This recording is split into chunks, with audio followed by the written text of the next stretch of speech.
It is very important to clean your BradyPrinter i7100 on a regular basis. We recommend cleaning after every roll or two of supply. This will greatly improve the print quality and extend the life of the printhead.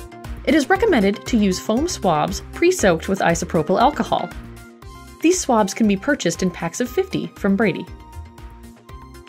First, remove your ribbon and labels.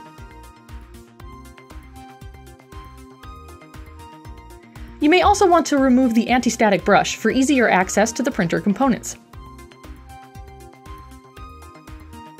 With the covers of the printer open and the printhead also set to the open position, swab the leading silver edge of the print mechanism where adhesive buildup can occur, as well as the green printhead surface underneath. Move the swab back and forth a few times with regular pressure to remove any buildup and residue. Next, clean your print roller.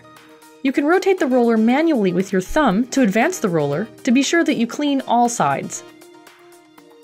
Other areas to clean if they have adhesive buildup include the inside edges of the red media guides. Pull the red tab on the sensor bar to swab the sensor and the sensor pathway. Then slide the sensor back into place. If you have a peel model printer, clean the pinch roller and the lower green rewind assist roller to remove adhesive buildup there as well.